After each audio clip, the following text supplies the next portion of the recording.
Hola, buenos días. Espero estén muy bien. El día de hoy vamos a comenzar a estudiar quién es el sistema de los números reales y para ello quiero que se detengan un momento a pensar cómo definirían ustedes el conjunto de números reales. Deténganse un segundo, si quieren pónganle pausa y piensen de qué manera le explicarían a alguien que nunca ha visto los números reales qué son los números.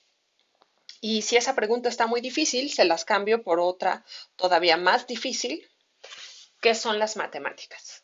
¿Cómo definirían qué son las matemáticas, por ejemplo, a un niño que solo sabe sumar y que para él las matemáticas son sumar o los números? ¿Será que las matemáticas son solo eso o es algo más?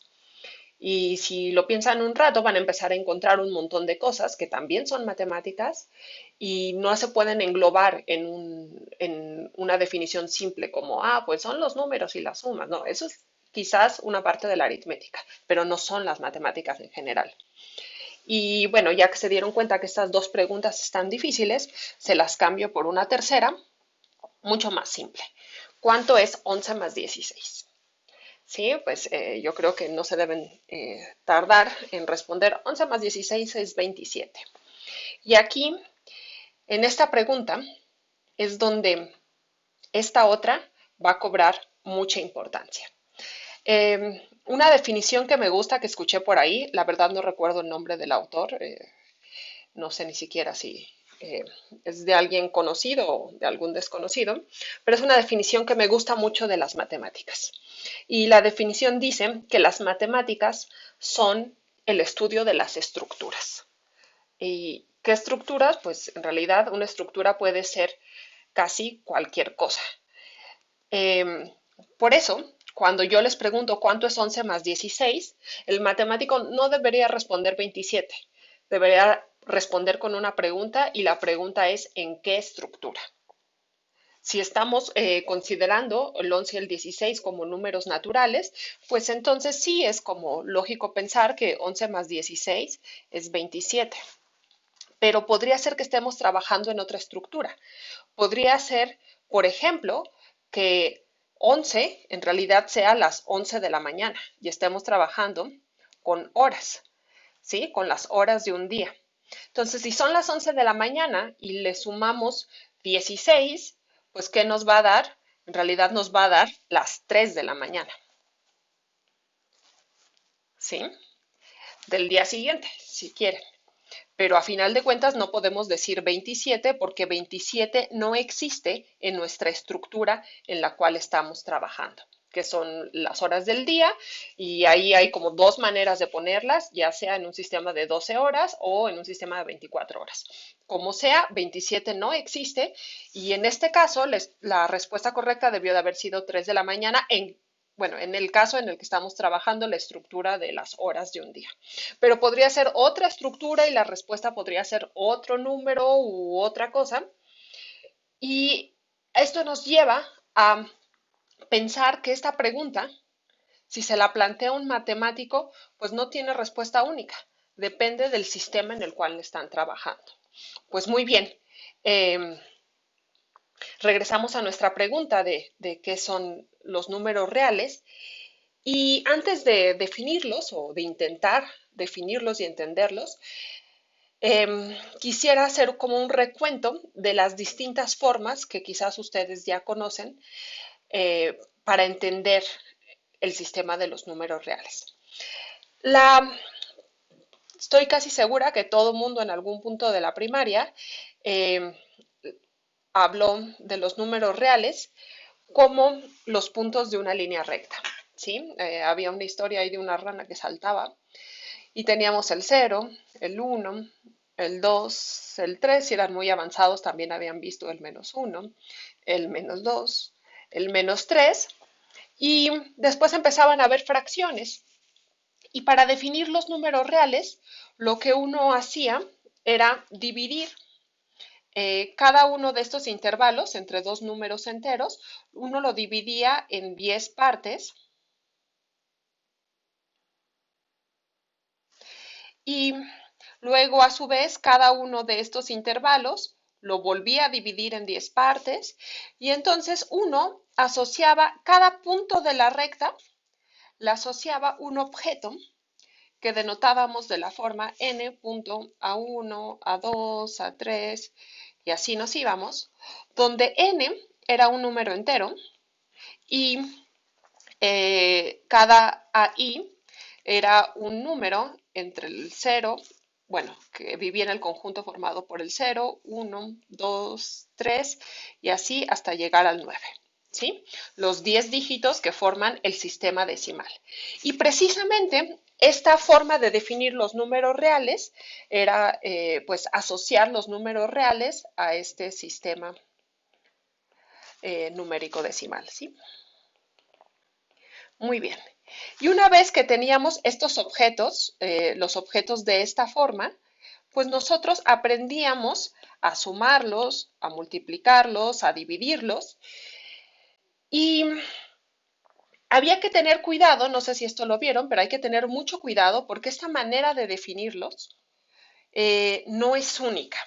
Y por ejemplo, aparece el número 0.999999999 y así nos vamos, puros nueves.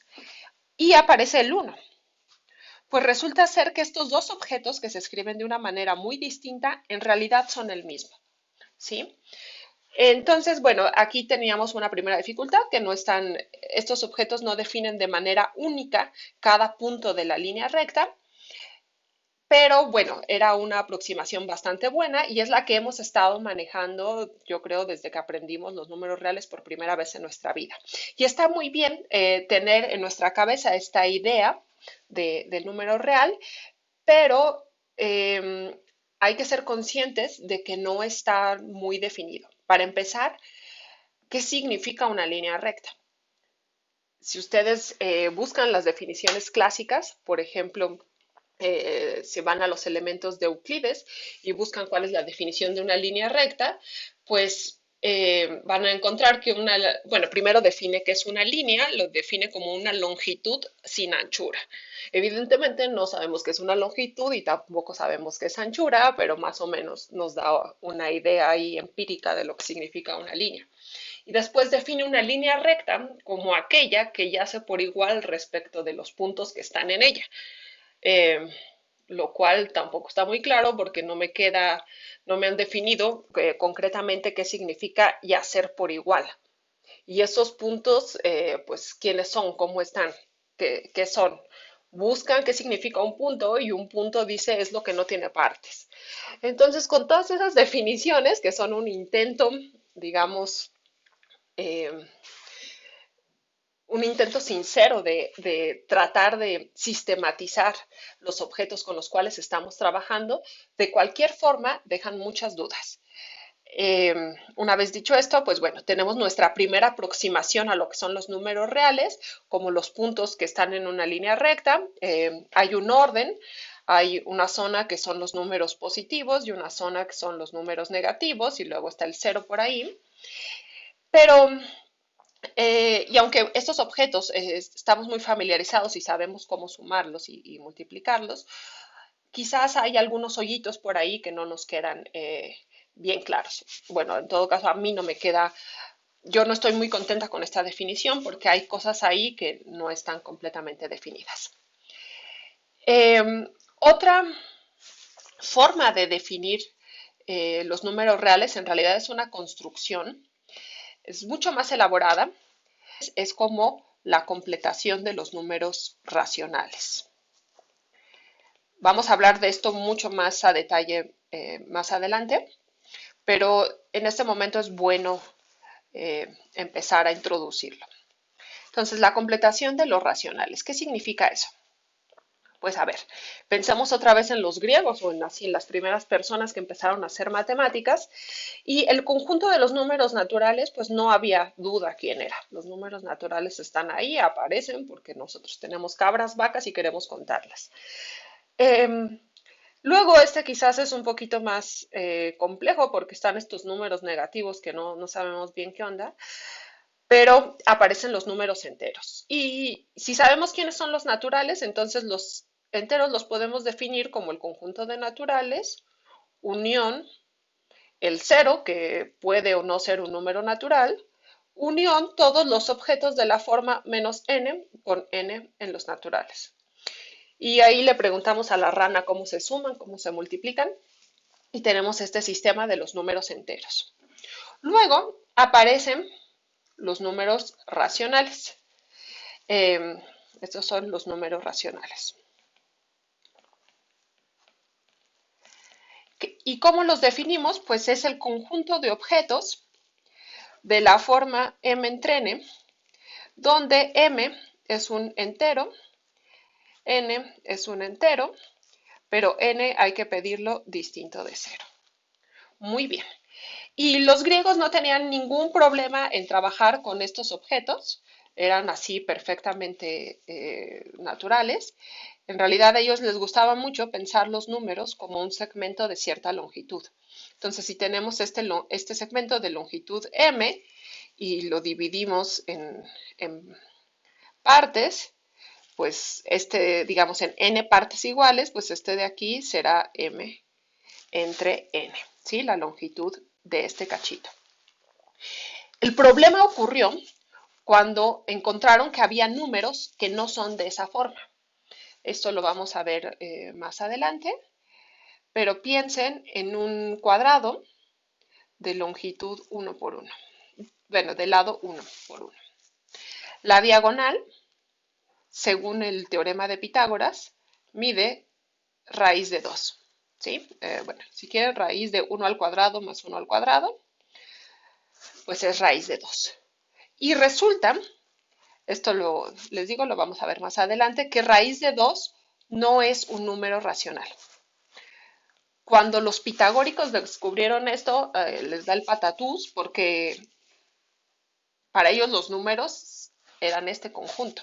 Y encontrar un objeto que vive aquí en el plano, o sea, uno perfectamente puede construir con regla y compás este cuadrado de 1 por 1 y ver que la diagonal no es ninguno de estos de aquí, fue algo fuertísimo. Entonces, evidentemente, si nosotros tenemos esta idea de línea recta, trazamos los números enteros, eh, y luego empezamos a hacer divisiones y por ahí está el 1/2, por aquí está quizás el 1/4, el 2/4, el 3/4, perdón, y así vamos haciendo divisiones y agregando todos los números racionales. Lo que fue sorprendente fue descubrir que por ahí hay ciertos hoyitos que le quedan a la línea recta en esta idea intuitiva de que es un continuo de puntos. Hay ciertos hoyitos que no pertenecen a los números racionales, como es el caso de la raíz de 2.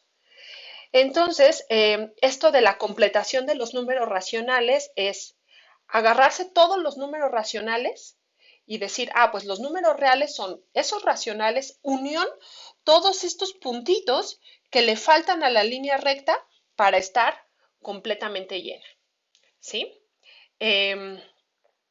Y bueno, esto lo vamos a formalizar más adelante en el segundo bloque, qué quiere decir esto de ser completo, pero para,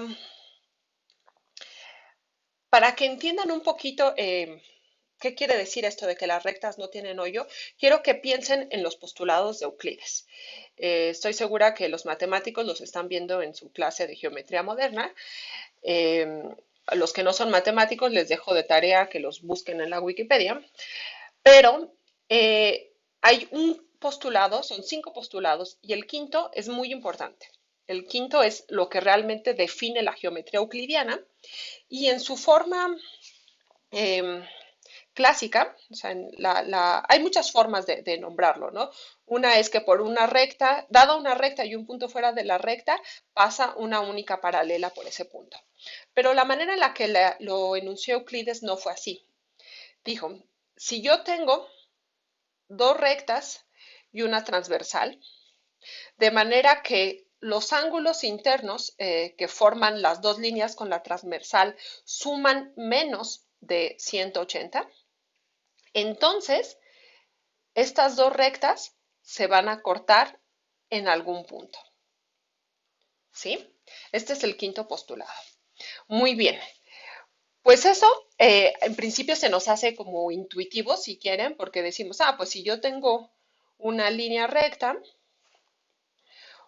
trazo un punto, digamos, trazo un punto y trazo por aquí una que viene como en esta dirección, pues eventualmente le va a pegar. Bueno, pues eso es intuitivo siempre y cuando ninguno de estos dos objetos tenga hoyitos. ¿Qué pasa si justo donde le debía dar, aquí justo, este de aquí, es un puntito, un hoyito de esta línea y ahí no hay nada? Entonces, al momento en el que cruzan, en realidad no se cortan, ¿sí? Eh, Bien, esto nada más lo menciono para hacer énfasis en que de alguna manera eh, los postulados de Euclides ya estaban contemplando esta idea de que los, las líneas rectas no tenían hoyitos, eran una secuencia de puntos sin hoyitos, ¿sí? Además de otras cuestiones que tienen que ver con los ángulos de los triángulos, etcétera, ¿sí? Muy bien. Entonces, hasta ahorita tenemos dos maneras de concebir a los números reales.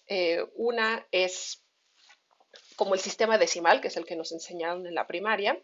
Otra es esa que está muy rara, que es la completación de los racionales, que más adelante hablaremos con más precisión qué significa esto de la completación.